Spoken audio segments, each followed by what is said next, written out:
I guess you could say I had a little bit of a head start because I had some ratings before this age, but I was 44 years old when I started this career. And I see people in their 30s who are like, am I too old to do this? Definitely not.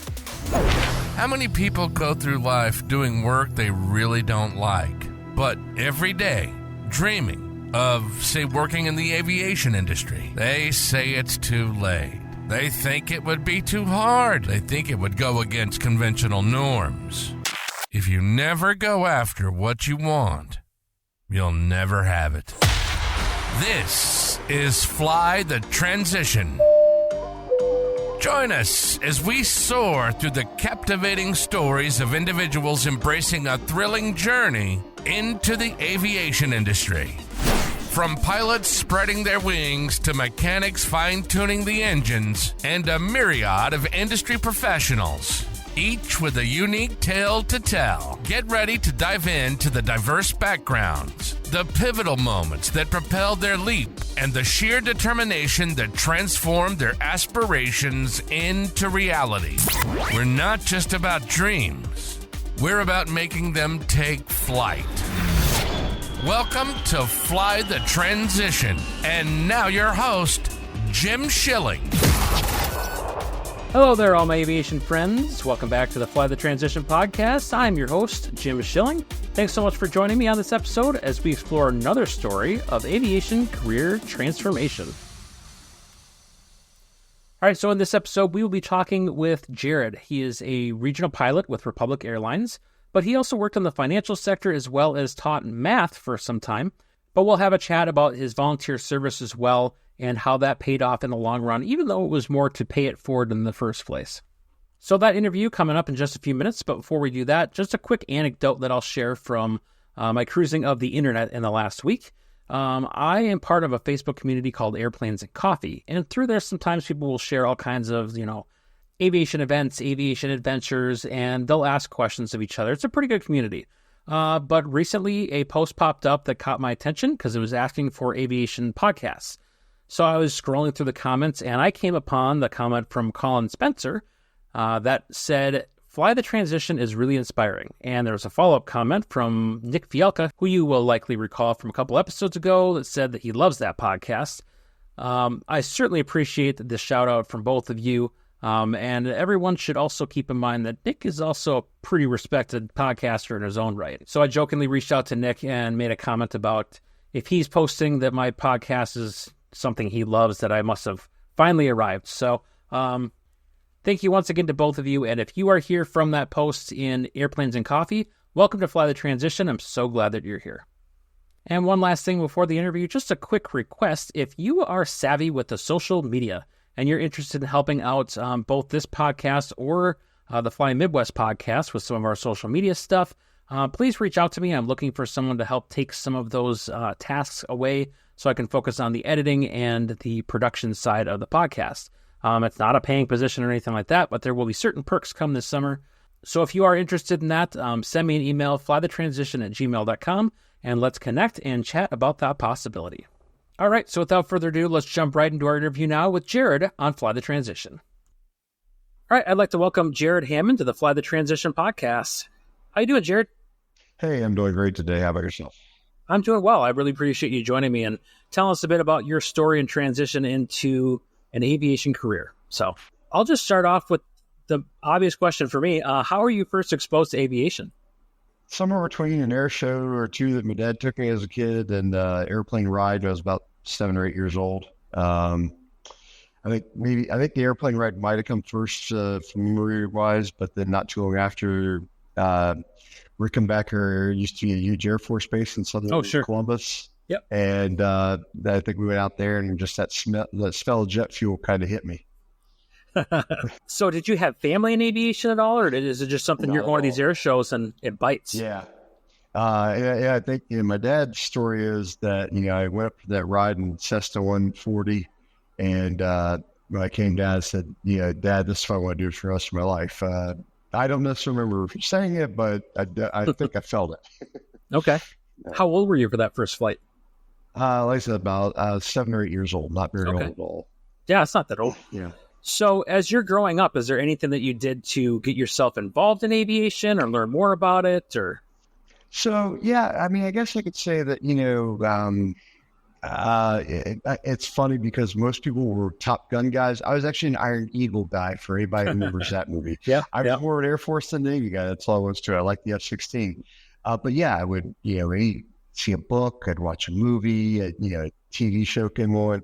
I remember when I was little, my parents actually got me a aircraft carrier that had basically matchbox size airplanes. I just always wanted to play with airplanes. And then I got lucky. And I will say that's the one thing, I don't know to say, sometimes I feel unfortunately or fortunately is that happens to a lot of us is we either get lucky or we don't. And my parents moved us out to a new school district kind of near Rickenbacker.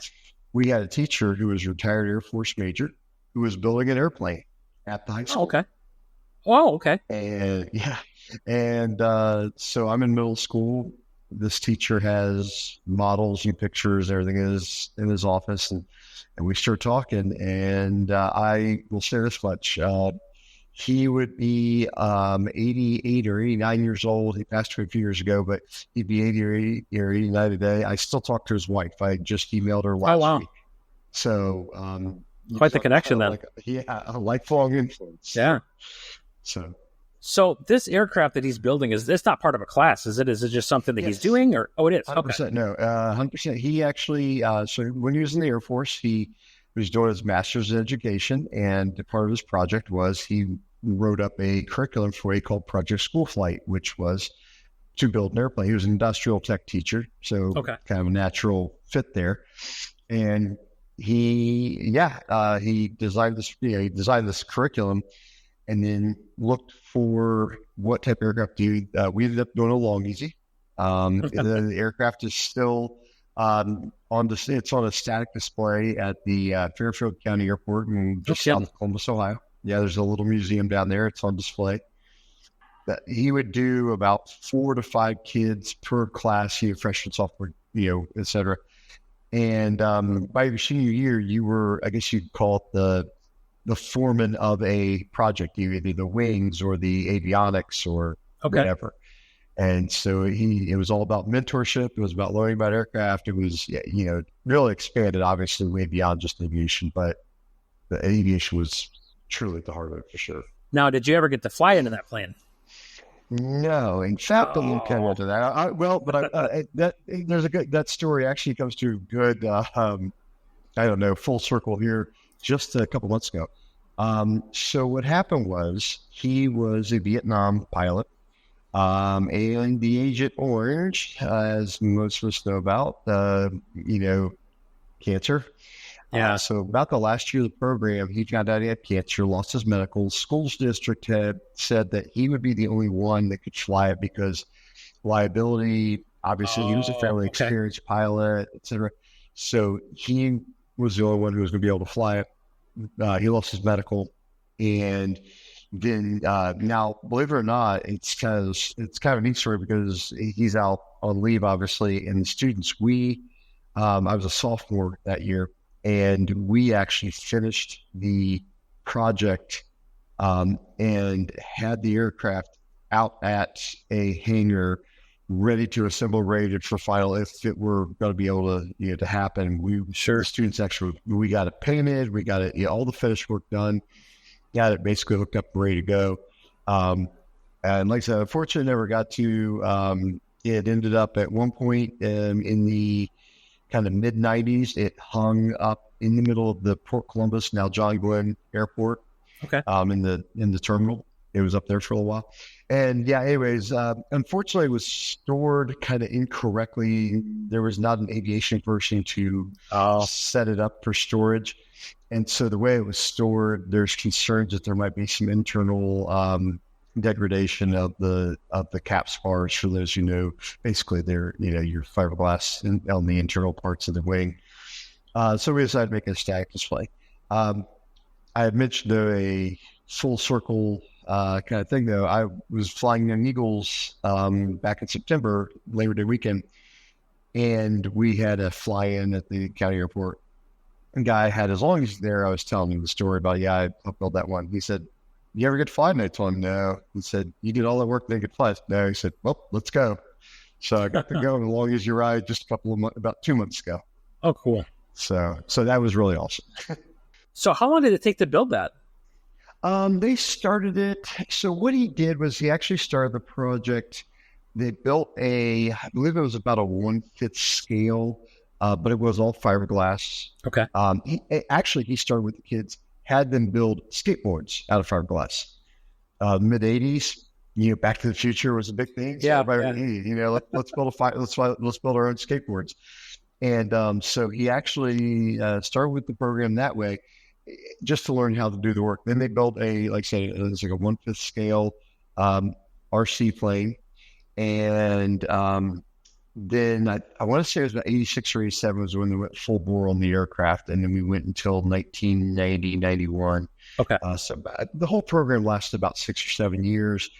Probably about 4 to 5 was just full-time aircraft. And so first period every day. And you always did first period, so that way, you had a group of high schoolers who were there at 6 in the morning a lot of times, an hour and a half before school. Yeah.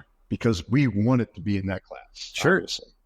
So, a lot of success stories from that class. A lot of guys who went on to do pretty amazing things. So, and that's not only is it a good introduction to aviation, but I can't imagine how much you learned just working on a project like that in high school. Absolutely. It's gotta be really cool. Absolutely. Yeah. So that was one of the things that really throttled me. And then I also joined the Civil Air Patrol through high school. They had a flight academy that I got to go to when I was 16. I was then able to get a job at that county airport where we did the flight academy. And by the time my 17th birthday, I actually got my private and got my instrument rating before I graduated high school. Okay. So, that's awesome. So now comes the hard question about you. You got through your instrument rating, so what are you going to do with all that training? So this is the early 90s, and anybody who knows the commercial aviation industry at this time is if you weren't prior military, it was going to take a whole lot of other stuff to get in, a lot of pay to play and things like that. So I want to go military. And, of course, my influences. The other great influence who obviously I kind of mentioned was a guy named Dick Wharton, who he had the FBO at the county airport. He was a flight examiner, and, he took me under his wing and did a lot of, helped me get my license. He was also a retired Air Force colonel. His wing commander was Chuck Yeager, so I got to hear some Chuck Yeager stories. That's cool. And then, so I wanted to go, military. I tried to go in the Air Force, Marines. I kind of like their programs, so I tried to go to Marines. All said and done, I had some medical. I dislocated my shoulders a few too many times, and so so that didn't quite happen. Once that didn't happen, I did through college. I went ahead and got my commercial single, and kind of what I might call a zigzag moment in my life. I was after the aviation, the military aviation didn't work out. I went back to my master's in math education, and about the time I was finishing that, I had met up with some of the guys just totally by happenstance. Was not actually pursuing this, but a couple of guys who were flight instructors / 135 pilots at the local airport, the state of Columbia, South Carolina. And they kind of offered, they said, hey, you got your commercial, we can get your CFI. We got to get that, probably within a month or two. Well, about that time, I put in for a program to go to grad school for pure mathematics at Arizona State. Got accepted for that, so kind of went that route, and ended up meeting my first wife, who was I shared 2 children with. We were together about 20 years, and that's kind of where the path left aviation for a little bit. Raising a family, the $19,000 a year. Oh, sure. Like I said, we were in late 90s, $19,000 a year for that. Or making considerably more in the business world, doing data analytics, having a math background, it just wasn't much of a choice. So what drove you towards a math background? Is that something you excelled at school or were interested in, or? Yeah, a little bit. Yeah, I had had done fairly well. I started engineering originally because people said, "Oh, you're a decent math, you should be an engineer." And so I started that, and then I decided, "Nah, that's not really where I want to go." So, and the Marines were like, "We don't care what you do, just get a degree." So I did a degree in criminal justice. Okay. But since I had the math background, I decided maybe teaching's the way I want to go, which I still have a big passion for teaching. I still do some tutoring and whatever with the math teaching thing. And so I just, and once I got into it, I had a couple of really good, again, just that lucky, had some really good instructors and started learning about higher level mathematics. And that's really all sure on that. So yeah, it was, like I said, went off to Arizona State, did a thesis on cryptography, and just got into that for a while. And that's kind of, like I said, it took me down the next 15 or almost 20 years of my life. So what kind of work does that lead to a higher math degree like that? Well, one thing I'd say is almost anything. And I got to say that, in kind of talking about this thing maybe for some of the, I'll say, younger guys out there, having a backup plan, you could lose that medical in a minute. Oh, sure. Man, I can't tell you mathematics, because when you tell somebody you have a degree in mathematics or a master's in mathematics, like that, their eyes just kind of bulge out, and they say, "Oh, really?" And I don't know. I mean, people say, "Oh, they're like, oh, you must be smart." No, I don't know. I just think that I had instructors who helped me understand it, and I got to see some of the really neat stuff. Like I said, we did cryptography, breaking secret codes. That's kind of, that's kind of interesting. Yeah. So that helps a lot. But anyhow, that way, so yeah, a little bit from column A, a little bit from column B. I was okay at it, and then I just found, the right niche. But definitely finance, data analytics, you get into computer programming, just, some of the basics of programming. And once you do that higher level mathematics, because the higher level mathematics, you're doing a lot more mathematical proofs, okay, which are the if-then statements, which is basically what computer programming is, when it comes down to it. So that's what I ended up doing, was like some kind of business analysis, data analytics. Give me a big data set. I could figure out a way to write some code to scrub through it and give you the reports that you need. So that's what I did for about 15 years for, like I said, kind of in the financial sector, financial insurance sector. So in that sector, what would you consider the pros and cons of that career? A big part I did it. It was with a young family. I was concerned about flying for a living because obviously you're going to be gone more with flying. And, sure. And that was one thing with that job. I wanted to go to the kids' school and see their play when they're in second grade, and I was right there to do it. What I've found since then is there's definitely jobs in aviation that, you can make that happen. But there was that concern at the time that, and so there's a certain level of, I guess you say, stability, it's just a 9 to 5 type thing. And you're in the same place every day. And you can, there was a lot of opportunity to say, hey, I'm going to be gone. Tell my boss, hey, I'm going to take a little bit of an extended lunch and I'll be, I'll pick up anything I miss. But that is definitely, I'd say, one of the big advantages. Of course, financially, it was fairly stable, that was really, I think, why I did that for that time in my life. So let's fast forward a little bit. I know that you did some teaching. Tell me about how you transitioned into that. Yeah, so I did do some high school teaching. It was kind of one of these things where I did I went to this office job, and I didn't have the passion for it. I liked what I was doing. There were projects here and there, but just the overall, I wanted to do something a little more. So there was a time where I left that profession, and actually back in 2007, and I went off to teach high school down in South Carolina. And so I started teaching math, and then they were also starting an engineering program at this high school. So I talked to the principal, and one of the tracks they could do was in aerospace engineering, so that would be aviation related. Okay. Within that, we started an after-school program. We started taking the kids to Young Eagles on the first, or whatever it was, first or second Saturday of each month. We got them involved with the AA group. There were guys building airplanes, and they would maybe help out a little bit there. We would bring laptop computers down while kids were waiting for their airplane rides. My kids, who had been on the flight simulators a lot, could show those kids how to fly. Here's the different instruments. It was a really great program. Well, of course, as I said, 2007 to 2009, we all know what happened. Second year teacher, when a recession hits, that was kind of the end of that one. I did get to take those kids. We had done a project, and we took those kids to Oshkosh in 2009, though. Oh, so cool. I had a whole group of high school kids that we took to Oshkosh 2009, so yeah, some good stuff and some bad stuff.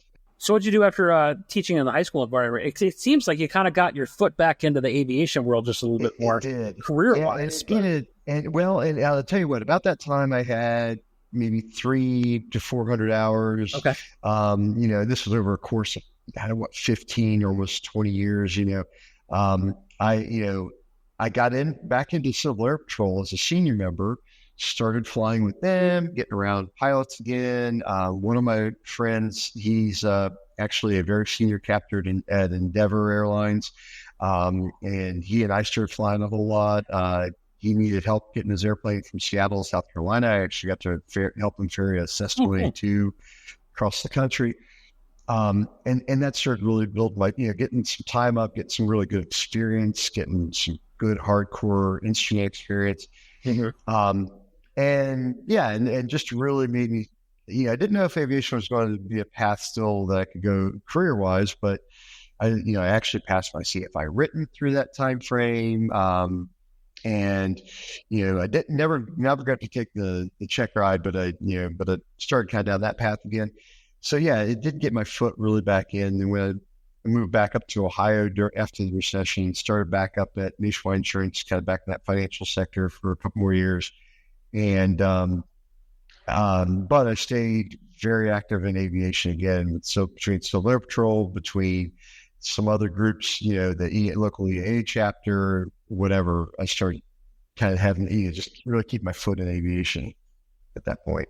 And at that, I was able to get up to about 900 hours or, so wow, almost pretty much tripled my time within the next 5 to 6 years, of just, go fly some skydivers or, whatever. Yeah, that was kind of what happened. And then in 2016, it was just kind of time. During the time I went and got my multi-engine, and I got that in 2014. And I just kind of, told it was with my ex-wife at the time. And I said, I think it's time for me to do something else. I wasn't sure which way it was going to go. I was an adjunct at Columbus State Community College, went and taught math actually for a year, and started getting postcards from, regional airlines. Like, hey, come fly for us. And I was like, what's this? So I called my friend who worked at Endeavor, and he said, if you ever want to get in, now's the time. So I talked to the wife and said, hey, what do you think? She said, go for it. I went off that summer to fly skydivers. I went to Newport, Rhode Island, mostly because her family's up there. That way she would be able to come up with the kids over the summer and spend some more time. But I was the 7 day a week. They would hire one guy that was 7 days a week for the 182 operation. And, the weekends they have some other pilots, but I was just basically on call 7 days a week. And if the weather was good, we were flying and they were jumping. And I was able to get about 500 hours in that 6 or 7 month time frame, though. Just there were days that were Saturdays, be out there, sun's cracking up at 6:30, we're cranking the prop, and at 8 o'clock at night we're shutting it down for the day. So yeah, build some hours out. I think 26 loads in one day. And if you think about that 182, it takes about a half hour each way. So about 12, 13 hours of flight time that day. Yeah, that's crazy. So in addition to talking to your friend with Endeavor, is there anything else that kind of pushed you to really take that leap?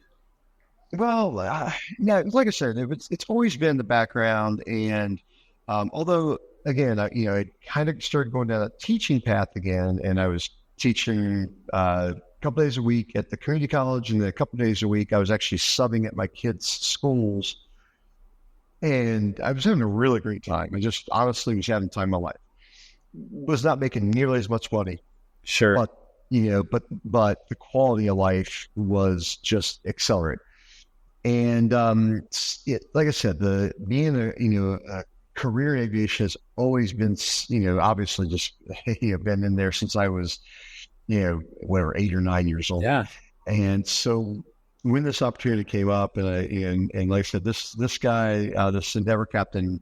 So when he told me what was going on, like I said, just somebody who he told me what was going on, and I knew it was a good time, a good place to go. So as you make that decision to start moving into like a regional airlines, what's the process look like for you?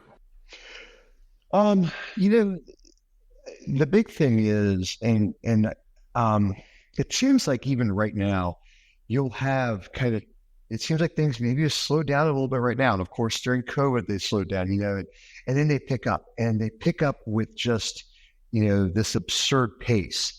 And everybody, it's like, the kind of the joke is, they're like, what are the qualifications? 1,500 hours in fog a mirror, breathe on the mirror. If you could fog it, then, you're probably going to get the job. I actually can say that I didn't get every job I ever applied for, but I did have several offers on the table. So once I had that 1,500 hours and I met all the other requirements, just kind of making sure that your logbooks are in order, making sure that you got all those hours you need, and then it's doing the gouge. There are, I believe it's aviation interviews. But you can look it up, and there are gouges that basically you go into the interview, and then when you come out, you send in here's the questions they asked me, and of course they probably have a bank of only about 100 questions they're going to ask. So look through, and most of them are, I'll say, fairly generic. Tell me about a time, and then they'll ask you maybe brief a chart, etc. But that is probably the biggest thing, though, is just kind of getting that gouge, going through it beforehand, and maybe doing a little bit of a mock interview with a friend. Besides that, you put the applications out, you make sure your logbooks are in order, and it's like every other job out there. You just do your best, be yourself, and figure out if this is the right place for you. So you've got a pretty impressive education, and then you've got your 1,500 hours. Is there anything else that you did or actions you took to kind of bolster your resume anymore? Or at the time, was that kind of what they're looking for? Yeah, I mean, like I said, having a degree just in general, that never hurts. Of course, a lot of the, even Delta, they used to say you had to have a degree. They have definitely backed off from that. Does that mean that without a degree, you're going to get a job? Not necessarily. You need to bolster your resume. I will tell you, I don't know how much it helps or doesn't help. I can't see it hurting. While I was at Nationwide Insurance, I actually won, I was awarded not Employee of the Year, the Volunteer of the Year award for my department.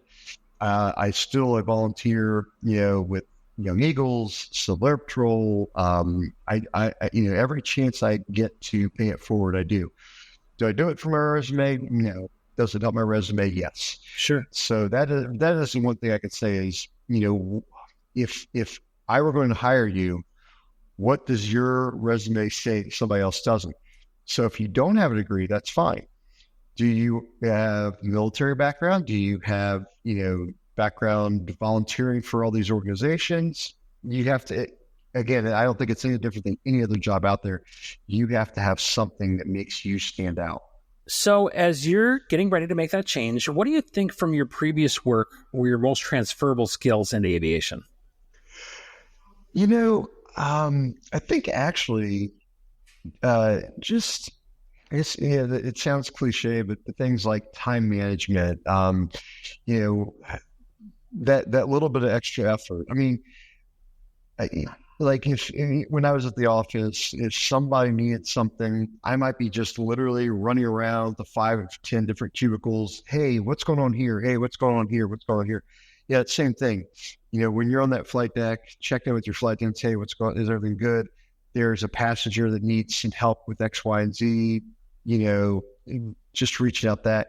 But then I will say that my skills in the office literally came to help later on in my aviation, throughout my aviation career so far, because my union was doing negotiations and they needed a little bit of data analysis done when they were going into to do that. And I said, hey, I've got, a number of years experience. Yeah. And, and I was able to help draw up the numbers to say, if the union would ask for, this in the contract, we had a good basis to do it. So having those skills, because of course you can go in and you can just fly and nothing wrong with that, but if you have these other things to offer, it's going to make the job more interesting. And it's going to, I guess maybe say, make you more interesting to the job. Before we get back into this episode, a quick word from those who make the Fly the Transition podcast possible. Aviation friends, are you looking for eyewear that's as adventurous as you are? Look no further than Flying Eyes Optics. Their ultralight, comfortable, and durable glasses and sunglasses are perfect for pilots. They are designed by pilots, for pilots, and for my money, they're the best aviation eyewear that I have ever had. If you or that special pilot in your life are interested in Flying Eyes, check out our affiliate link down in the show notes and use code FlyingMidwest10 and you can get 10% off your next purchase at Flying Eyes. Aviation enthusiasts, have you heard about my friends over at Pilot Quarters? This pilot-owned family business is crafting your next favorite flying shirt. Their chart-inspired merchandise comes in camp shirts, polo shirts, and more. And by popular demand, they're adding lightweight fleece hoodies and long-sleeve tees to their collection. So head on over to pilotquarters.com today and soar in style. You're listening to Fly the Transition. If you've ever thought about changing careers and getting into the aviation industry, welcome to your new home. Now, back to your host, Jim Schilling. So you talked earlier about you've got multiple jobs on the table. Is there anything that stuck out that made you pick where you end up going versus another, or? Yeah. So I actually started at Mesa Airlines. Well, let me step back to didn't get hired everywhere. I applied for Republic. I'm at Republic Airways now, and I am from Columbus. They have a Columbus base. There was a very natural thing there. Sure. Just being able to, family was really a number one priority for me. So being able to, do that. Well, I did the application. I didn't get accepted on that time around. Now I don't know. I've never really, dug into the records or be able to dig into the records to see. From what I understand, and I do know that Republic has had this happen a few times, as that they basically got backed up in training, and so they slowed down for a couple of months. Okay. And they might have, here I was, a 1,500-hour single engine guy. At my interview, there was one guy who was retired from the Air Force, and he was flying corporate jets for the Air Force, Gulfstreams and whatever. Another girl who had been in a regional went to Atlas to fly 747 for a while, and then decided to come back because she was from Ohio.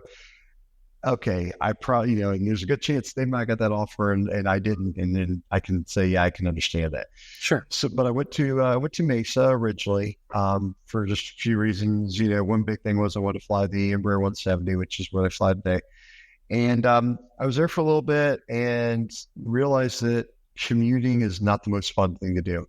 So I reapplied at Republic, and I will reiterate, commuting is not that fun to do. And living in base at Columbus with Republic, I drive 12 minutes to the airport. Quality of life goes from about a 4 or 5 to a 9 or 10. That brings up a good question that I was going to bring up here. Let's talk a bit about commuting. So with Mesa, how did that work for you? I was Houston based. I was at the time, they would open a Washington, D.C. base out of Dulles. But at the time, they only had the Houston base. And so the first 2 months I was there on the line, once I'd finished training, I was on reserve. Now, reserve is basically you're a substitute pilot. You're just sitting around waiting for a call, but you have to be at the airport within 2 hours. So I was living in your on reserve normally about 18 days a month. So I was on reserve 18 days a month in Houston. Whether I got flu or not, I had to be at a crash pad in Houston. This crash pad, it was like a 5-bedroom house, and there was no less than 6 beds in each room. Oh, wow. Yeah. Now, to be fair, there was probably never more than about 4 to 5 people at the house. But there was room for quite a few people to be there. And it was just a place for most people to come in, go to sleep, get up, go to their job. They might commute in, let's say that you have a trip at 7 a.m. So obviously you can't get a flight in. You come in the night before, and you show up for your flight at 7 a.m. the next day. But while you're on reserve, I had to be there just waiting at the crash pad. So that one was where it really wasn't fun. Once you actually start holding a line, and by a line, that means you have a regular schedule. Here's the days I'm flying. Then you can, like I said, you can come in maybe the night before, or maybe you can come in the day of. If you don't start a trip until 2 p.m., you might be able to get in on that 8 a.m. flight and then start that 2 p.m. flight. And then the same thing on the back end. If you get in late, you might have to have the crash pad to stay at. Then you can go home the next morning. If you're lucky, you can get in on time to catch that last flight home. But as you can see, especially with the reserve, 18 days on and 12 days off. But then of those 12 days, probably at least 3 or 4 of them that there's a good chance that, not to say you'll be home that day sometime, or you'll be leaving that day sometime. So you start losing about 20 some days from home if you're on reserve and commuting, and that could be tough. And by this time, I was actually a single dad. I had custody of the kids, and I wanted to be home more with the kids. Sure. So yeah, that's where I decided that maybe it's time to reapply to Republic, being able to be in base in Columbus, and that's where I'm at. Yeah, that's got to be a challenging aspect of it that I think some people think about, but they don't necessarily completely understand it until they're in a situation where they are separated from family like that. Yeah, and that that is, well, it kind of goes back to, like I said, why I didn't go into this earlier on, because of that concern, because of the concern of being away from my family too much. And to be honest, I think in the late 90s and early 2000s, it might have been more that the case. I mean, either you could live in base, you could move to base, which might have worked. I mean, my ex-wife and I had moved around a few times, so not to say that she would have been opposed to, if I got a base in Florida, she might have been happy with that. Hey, can we live by the beach? Okay, sure. But it definitely can be taxing. And that is, I guess, maybe leads into another piece of this. You were saying about looking into the contracts, or looking into the companies, trying to get a hold of the contracts or talk to, which I think, I believe we met on the Aviation Mentor Facebook page. Yeah. There's a lot of good resources there, among other places that you can ask people about, the contracts, and what are some of the commuting rules? What's the commuter clause? The commuter clause that most companies have say that you have to try to get on 2 times, 2 different flights. And if you miss the second one, we're not going to hold it against you for not making it to work that day or on time. Now there's more to it than that, but just the idea that is, that's part of it. Some companies offer commuter hotels that they'll put you up in a hotel, so many days a month. These types of things that, you want to look into and understand. And just the general community, if you think the community is something you are going to do, try to learn as much about it as you can. Talk to people who have done it, who are doing it, and get some of those questions answered the best you can. For you personally, as you made a switch in aviation, what was the biggest challenge for you? Probably getting a little bit used to just kind of that lifestyle. And so, as I said about the cubicle life, if you will, it was very 9 to 5. It was maybe you could say a little more dry at times, in some ways. And I'll be very honest, when I was working, I planned on being a pilot, so I kind of had that go mentality, and I was trying to go with the Marines. So getting up at 5 a.m. and going and running every day, and just a go mentality. And then I went to work on, graduate program mathematics. That was, there were nights that I was studying till 9 or 10 o'clock at night. I mean, there was a lot. And then I got to this cubicle world where it was, like I said, now not to say that there are people who put in long hours, whatever, but there's a lot more, 5 o'clock and I'm leaving days than there aren't, there weren't for me anyways. And I kind of slowed down my lifestyle a little bit, and then I kind of had to pick it back up in some ways. Like I said, just the idea that, hey, I'm going to be gone some. I'm going to be, I will say this too, the training environment when you get to the regionals. I will tell you that both Mesa and Republic, I will say that all the instructors that I've had at both programs just were phenomenal, absolutely phenomenal. They want to see you succeed. They want to see you get through this program. You do your share. They tell you what to know, and we'll actually, if you don't mind, I'll get into that in a little bit, some of the things to know. Yeah, that was going to be my next question, actually. Yeah, we can get into that a little bit, but you need to, put in the work. And those instructors, I have not met an instructor yet who wasn't willing to, it's like, well, our hour and a half is up. Let's go. It's our hour and a half is up. Are you sure you understand everything? If not, okay, let's go for another hour and a half. And, these instructors are phenomenal at these places. Some of the logistics at Mesa, this is what Mesa kind of gets to be known for. There's some logistics occasionally that were, they felt a little haphazard on some things. I felt like Republic did a better job. And this was like Republic, when I went in, they said, here's day one, what you're going to be doing, and you'll be done at day, 68. And on that day, you'll take your check ride and go fly. Mesa was like, well, we might rearrange you here. We might rearrange there.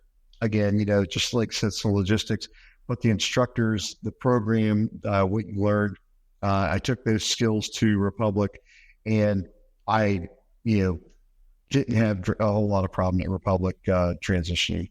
So, and that's going to be true throughout the 121. If you go 121, stay 121, the programs, once you get to Delta, United, the programs are going to be very similar.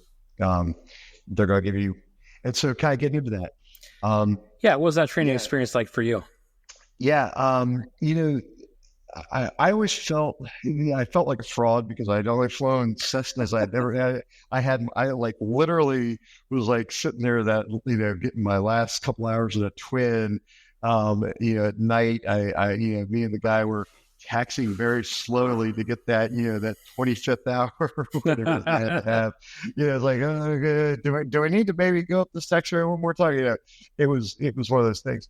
And whereas, back in the day, if you will, there were guys who were flying, Aztecs at night and, storms and everything else. And here I had 1,500 hours essentially of Cessna 182 time. So there was a little bit of am I a fraud feeling. And I think that a lot of guys, I'm going to tell you, I think a lot of guys have that feeling. I've been an instructor flying around the patch for 1,500 hours, whatever it is. And so those piloting skills, you feel like this thing must be different. First thing is, it is, but it isn't. I mean, the Embraer 170 really feels like just a big, kind of a heavy 182, for the most part. The flying it is very much the same though. You want, you're in a climb, you want to go slower, you pull back a little bit. It's a lot of the same skills you're going to get right from the get-go. So, but that part, you can't really know. But what you can know is they will send you a systems study guide prior to going there. Okay. And this day, I still have, even when I went to Republic, even though I knew the airplane, Republic sent me theirs, and I redid my note cards. It's kind of the old school note cards. I've actually moved over to Quizlet, but my old school note cards, I even though I was doing the exact same airplane, all the systems, I did them for Mesa, and then I redid them for Republic.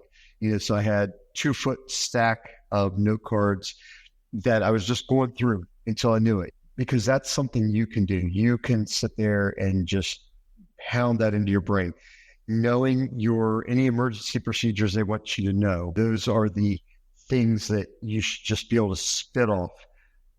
And they will make your life easier in the sim. They will make your life easier in the training profiles. Knowing your flows and call outs. You get with your sim partner and other people in the group, and you guys are, getting Paper Tiger, and you're doing your flows, and you're practicing your call outs. You're finding any kind of online, apps you can put on your tablet to learn these things. Any of that kind of stuff. When you show up to the sim, they're going to know if you've done that or not. Or if you wouldn't show up to the flight trainer, they're going to know if you're doing. And if you show up and you are just spitting that off, so I step back and I say, those guys all wanted to help you, all those instructors wanted to help you. That's when they really want to help you. When they can tell that you've been putting in the time, they're like, this person is taking their career seriously, and they're taking this job seriously, and I want them to be in the flight deck with me. But those are the things that you can go in, and then the right attitude. I mean, as stupid and cliched as it sounds, in the right attitude. You always hear the story about the kid coming in and he's on his cell phone in the sim, and they're like, "What are you doing?" And it's like TikTok. I got to check my TikTok. Yeah, I guess kind of one other thing. Again, the things they give you when we went to the sim for the training programs I've had, they give you a syllabus, and it says Sim 1, and it just has a checkbox right down the row. We're going to do this. We're going to do an abnormal takeoff that includes a single engine, into a whatever. And you can go through, and it'll actually say, so we call it the FOM, other companies might call it the GOM, but your operations manuals, get with your sim partner the night before, the day of, whatever. You write down notes, write down questions. And again, when you go into your sim instructor and you are prepared, they're going to know it. They're just going to feel like, you just made my job way easier, because there are enough people who don't go in prepared and then these instructors will get frustrated with that, frustrates them, and then it frustrates you because there are things that they expect you to know coming in. Well, if you can get that sim session done 2.5 hours because you're not going over, they don't have to sit there and explain something, to you that maybe you could have come in knowing. Guess what? Now, hey, we've got an extra half hour in the sim. Okay, what do you want to do? Yeah, that seems like a more productive use of the time. Then if you go unprepared, then you can use the rest of that time to brush up on stuff that you don't feel as proficient on. That's great. Absolutely. So I want to move into your current role now. So talk me through a bit of a day in the life of your current role. Currently, like I said, I'm on the Embraer 170 at Columbus. The nice thing is, this is a rare event that I'm on an overnight because I do a lot of day trips. Okay. So my day is usually done by now, and I'm at home relaxing on the couch. But at the same time, at Republic, I think this is probably true for a number of the airlines. Starting off, maybe a 5 to 6 a.m. showtime. We normally have to be there 45 minutes prior to departure. Okay, so if we have so tomorrow, we have a 5:43 showtime. I'll be up at 5 a.m. We're going to catch a 5:30 shuttle to the airport. And I will tell you, I've gotten my hotel routine just down pat. I can actually be out the door within 12 minutes if I need to. Everything packed and ready. you kind of learn. You just set things out. But yeah, so I've got my alarm set. I will tell you, and this is, by the way, nobody taught me this. I had learned this the hard way. I did a little oversleeping one time. I set 2 alarms. Set one for 5 minutes after the first one to make sure that second one goes off. Get up at the airport, like I said, 45 minutes prior. We are. I have decided to stay as a first officer of Republic. Gives me a little better quality of life. I'm bidding very high and based on that, and I do my walk around. Make sure this time of year, make sure there's no ice in the wings. Walk around is, when you're doing that walk around the Cessna, believe me, it's not a whole lot different. You're looking for missing, nuts and bolts and screws. Obviously, a few other things that we're looking for. Yeah. But nothing leaking, etc.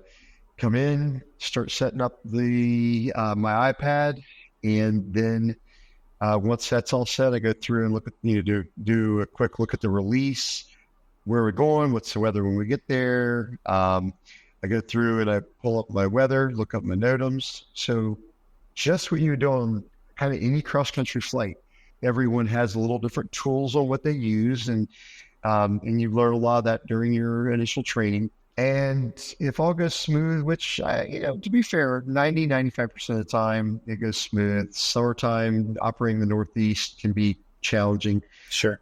But within, let's say within 45 minutes, you're pushed off the gate, and you're getting ready to, see the most beautiful sunrises you've ever seen.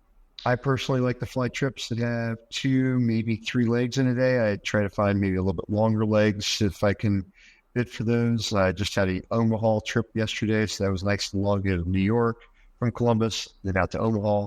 And yeah, we look through, but we kind of start the day and just kind of look and say, okay, how are things looking for the day? Is there any challenges? As a matter of fact, Republic is moving to a new, kind of a new briefing system, if you will, called Threats, Plans, Considerations, where we look at, what are threats in our trip today? How are we going to mitigate that? What plans do we have to mitigate that? And any other considerations to talk about. And I think it's I think we're moving in the right direction with that. But again, it's something that you can start doing at private pilot training right from the get-go. It's all the stuff you learn there is a lot of the same skills transfer right up into the cockpit of a 75,000-pound airplane. Do you wish that you're, as you're sitting in training very early on, that the imposter and you felt that too? like you could tell yourself back at training, like, no, it's not that big of a deal. Just know your stuff. It's just a little bit of a bigger airframe. Yeah, I do. I mean, but then I guess that's what anxiety is all about, right? Yeah. And one thing I'm going to say that I have heard from some of the instructors at Republic. Republic has, some people maybe have heard of a program called LIFT, where you basically start from 0 hours, and then and this is owned. This is a program that's owned by Republic. So when you're done, you are essentially going to work for Republic for a few years.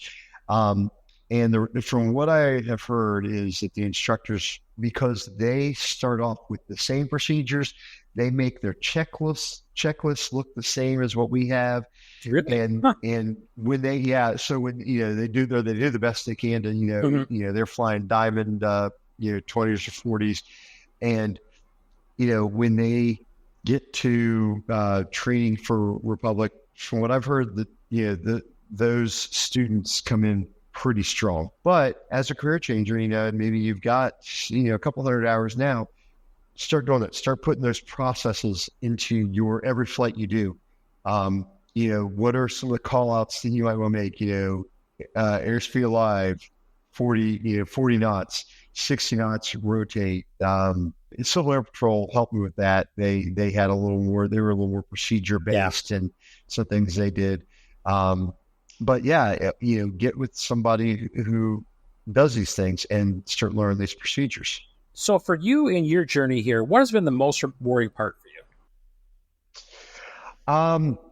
You know, there's there's the selfish side that I can absolutely say I've literally been around the world several times, almost each year. I've been down to Sydney. This summer I got to take my kids to TwitchCon in Paris. It's a gaming, for those who aren't familiar. I was going to ask you. Yeah, Twitch is a big gamers platform. So my kids actually got to go to the TwitchCon in Paris. My son, his 18th birthday, I got to take him to Dublin, Ireland for his first beer because it's legal in Dublin. And so yeah, I've got to do a lot of fun adventures like that. On the rewarding side, being able to give back, being able to pay forward. I have been able to do, we have a maintenance hangar in Columbus, and I've been able to take, I volunteer Big Brothers Big Sisters, and I've been able to take some of the groups out there to do a tour of the hangar and actually get them up on, up in the aircraft and kind of show them a little bit about the procedures the operations of Republic. And that has been a lot of fun because you get these kids who have never maybe they've never been around an airplane at all. Now they're around an Embraer 170 and 60,000 pound airplane, get to see engines get swapped out, whatever. And of course, Young Eagles. I've always kind of done that, but this job, because it's kind of like when you're gone, but when you're home, you're home. So. Okay. This week, I'll be home tomorrow about 11 o'clock in the morning, and then I'm done for the weekend. So I've got a 3-day weekend.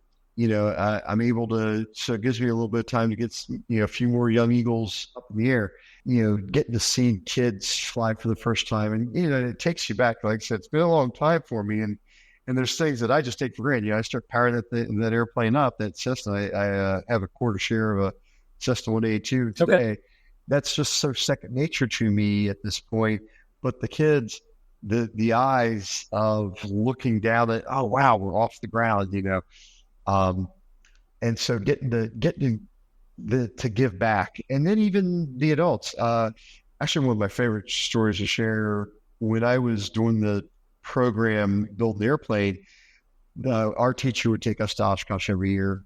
And the first year I was in the program, he's like, hey, my van's already full, but if you go to the local EAA group, somebody can give you a ride. So I go, and Al Moyer, who I'm giving a big shout out to, because he is actually, I want to say he's in the top 60 of most Young Eagles ever flown. Yeah, he's in his 90s, still flying Young Eagles. But he, when I was 13 years old, he gave me, I guess you call it a Young Eagle ride to Oshkosh, Wisconsin, the Piper Tri-Patient. Wow. So that was, like I said, that was, whatever, 30 some years ago.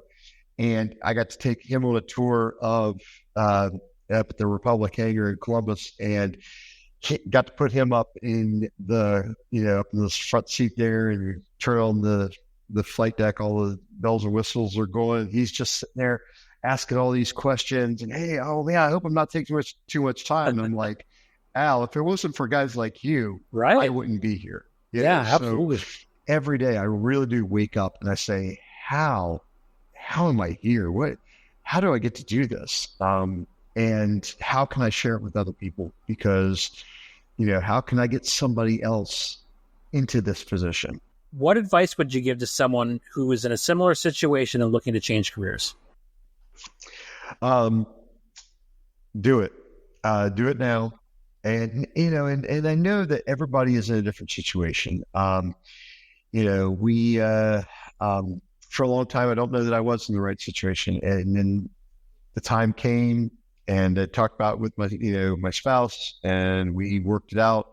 And I went and did it, and I was able to do it. And even today, even though we're not together anymore, she still has a lot of support for me in the fact of, if I'm going to be gone, she watches my dogs when I go on trips, nothing else. But of course, we've got the kids together, and my son's older now. He's in his 20s, so he's always in. But daughter's still in high school, and and she still she knows that it's a passion of mine. And then, my current wife, again, she loves the travel that we get to do, but she supports me. She's, just always right there and kind of like, when I tell her, hey, I'm going to go give a hangar tour to the big brothers and big sisters, and she's like, go do it.